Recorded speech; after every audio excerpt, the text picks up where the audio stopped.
Hello everybody, welcome back to the channel again. और आज के इस लेक्चर में, डैट मीन्स लेक्चर 4 में, हम देखेंगे centre of mass in 2 dimension. इसके पिछले वीडियो में जस्ट हमने डिस्कस किया था centre of mass in 1 dimension, और इस वीडियो में हम डिस्कस करेंगे centre of mass in 2 dimension. मैं वीडियोस को छोटा करना चाह रहा हूँ ताकि ये ज़्यादा बर्डन ना लगे, और आपको जहाँ से भी उठा के देखना है आप छोटे छोटे टॉपिक्स को उठा के देख सकते हो अपने ज़रूरत के हिसाब से। That's why I'm trying to make the video short as much as possible. तो यहाँ पर देखिए, यहाँ पर क्या है, यहाँ पर हम एक सिस्टम ऑफ पार्टिकल कंसीडर करते हैं जो कि 2 डिमेंशन में, अभी तक ले हम 1 डिमेंशन में देख रहे थे, अब यहाँ पर हमें 2 डिमेंशन मिल रहा है। तो ये आपका एक प्लेन है, छोटा सा एक प्लेन है, ठीक है, एक लैमिना समझ लो ऐसा कुछ, ठीक है। तो यहाँ पर देखो 3 पार्टिकल मैंने दिखाया है, फॉर इंस्टेंस ऐसे n पार्टिकल्स हो सकते हैं, जैसे मैंने यहाँ पर दिखाया सिर्फ P1 P2 P3, और इनकी मैंने यहाँ ऑरिजिन से पोजीशन वेक्टर ले रखी है, और इनके रिस्पेक्टिव पोजीशन वेक्टर क्या है, R1 R2 और R3। जिन लोगों को नहीं पता पोजीशन वेक्टर क्या होता है उनको मैं बता दूं, इट्स बेसिकली अ वेक्टर जो कि आपके पार्टिकल की पोजीशन को दिखाने के लिए एंड नथिंग एल्स। और वेक्टर जब होगा तो उसके साथ कंपोनेंट्स होंगे। इस केस में मान के चलो ये x और y है, तो इस वेक्टर R1 वेक्टर के क्या होंगे, एक x कंपोनेंट होगा, एक y कंपोनेंट होगा। R2 वेक्टर का भी एक x कंपोनेंट होगा, एक y कंपोनेंट होगा, एंड सिमिलरली Rn वेक्टर का भी एक x कंपोनेंट होगा और y कंपोनेंट होगा। तो ऐसा ही चलने वाला है। तो इन दिस केस हम लोग सेंटर ऑफ मास को डिफाइन करते हैं RCM से। यहाँ हम लोग RCM से डिफाइन करेंगे, XCM YCM से अलग अलग तुम चाहो इंडिविजुअली निकाल सकते हो, ठीक है। अगर तुम्हें कोऑर्डिनेट दे रखा है तो इंडिविजुअली निकाल सकते हो वो तरीके से। तो हम क्वेश्चन करेंगे तो पता चल जाएगा कैसे करते हैं। फिलहाल RCM हम लोग क्या देंगे, डैट मीन सेंटर ऑफ मास हम क्या दे सकते हैं 2D के केस में, प्लेन के केस में। तो मान के चलो पार्टिकल 1 की मास m1 है, पार्टिकल 2 की मास m2 है, पार्टिकल 3 की मास m3 है, और इसी तरह एक Pn होगा और उसकी मास तुम मान के चलो mn है, और उसकी पोजीशन वेक्टर Rn मान लो। तो हम लोग RCM लिख सकते हैं, सेंटर ऑफ मास लिख सकते हैं इस बॉडी का, m1 R1 plus m2 R2 plus m3 R3। ये सारे वेक्टर है गुरु, ठीक है, सॉरी मास पे वेक्टर लगा दिया, पाप हो गया भाई, ठीक है। उसी तरह dot dot dot mn Rn तक जाएगा। फिर अंत में भाई तुम्हारा क्या होना है, अंत में तुम्हारे सारे मासेस सम होते हैं, तो टोटल मास कितना हो जाएगा, m1 plus m2 plus dot dot dot mn तक। इसको क्या लिख सकते हो, सिग्मा लगा दोगे सारे डिस्क्रीट वैल्यूज के लिए, इंडिसेस रन कराओगे i की 1 to n तक ले, तो यहाँ क्या लिखोगे mi ri, और यहाँ ले जाओगे i 1 to n। Then mass के लिए क्या करोगे, सिग्मा mi लगाओगे, इंडिसेस 1 to n। बार बार यार ये सिग्मा mi लिखने से अच्छा हम क्या लिख सकते हैं, ये तो टोटल मास ही है ना, तो इसके जगह हम ये भी लिख सकते हैं, m लिख दो बड़ा वाला। देन तुम क्या लिख सकते हो इसको, RCM can be given by sigma mi ri, i run कराओ 1 to n। ये नहीं भी लिखेंगे तो अंडरस्टूड रहता है, और नीचे m लगा दो। That's your formula of centre of mass for a plane, okay.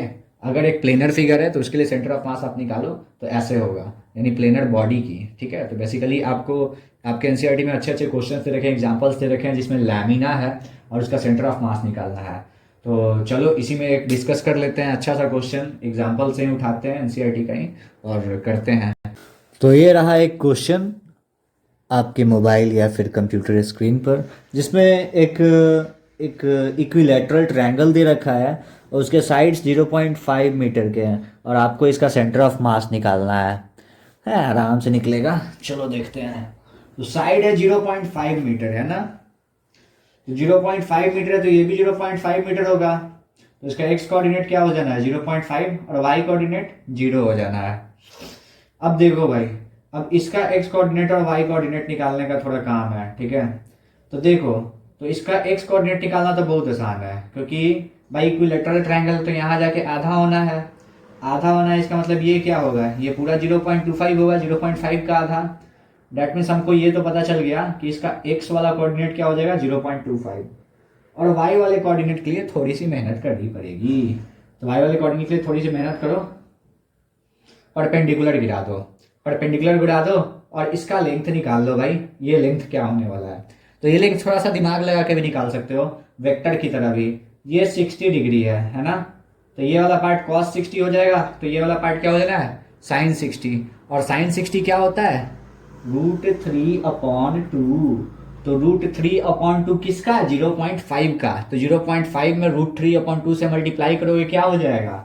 0.25 into √3। तो ये भाई कोऑर्डिनेट आ गया गुरु। तो अब हमको निकाल देना है इसका सेंटर ऑफ मास। तो हम क्या करते हैं, इसको दो भाग में तोड़ तोड़ के बनाए कि ऐसे ही बनाते हैं? मन तो कर रहा है ऐसे ही बना दे, तो ऐसे ही बना देते हैं गुरु, और क्या। तो कर लेते हैं। तो सेंटर ऑफ मास कैसे निकलता है ये बताओ मुझे। सेंटर ऑफ मास के लिए हम क्या करते हैं? m1 कर देते हैं, r1 कर देते हैं, m2 कर देते हैं, r2 कर देते हैं, m3 कर देते हैं, r3 कर देते हैं, और नीचे हो जाता है टोटल मास। टोटल मास कितना होने वाला है? 200 प्लस 100 प्लस 150, 200 100 300, 300 प्लस 150 400, 400 सॉरी 450, लिख सही रहे हैं बोल गलत रहे हैं, 450 ग्राम। ठीक है। अब चलो m1 कितना है भाई? m1 कितना है? m1 किसको माना जाए? इसी को मान लिया जाए। तो m1 की वैल्यू क्या होने वाली है? ये होने वाली है 100 ग्राम। और r1 क्या है गुरु? r1 है तुम्हारा 0 0, ये तो ऐसे ही चला गया। फिर m2 की बात करें तो m2 क्या है तुम्हारा? m2 है 200 ग्राम।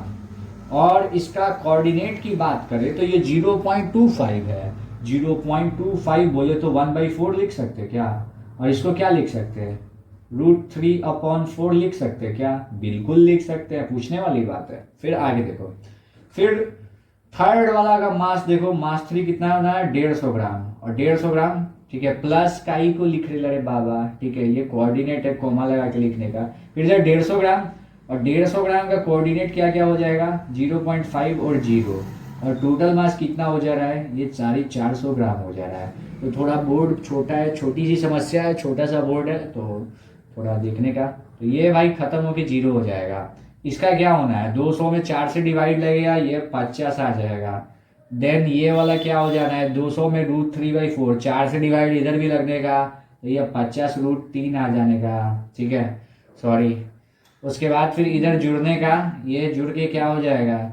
ये 150 का आधा कितना होता है? 75, और इधर 0 हो जाना है। और नीचे कितना आने वाला है? नीचे आने वाला है 450।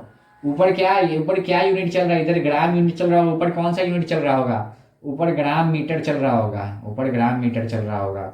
ठीक है, ग्राम मीटर, ग्राम से ग्राम उड़ जाएगा, मीटर में आ जाएगा। तो ये 50 75 कितना होता है? 50 75 50 75 50 75 कितना होगा? 7 5 12 125। और इधर 0 आएगा तो ये 50 √3 हो जाएगा, डिवाइडेड बाई 450। और ऊपर ग्राम मीटर है, नीचे ग्राम है, उड़ जाएगा, मीटर में आ जाएगा यूनिट। 125/450 कितना होगा?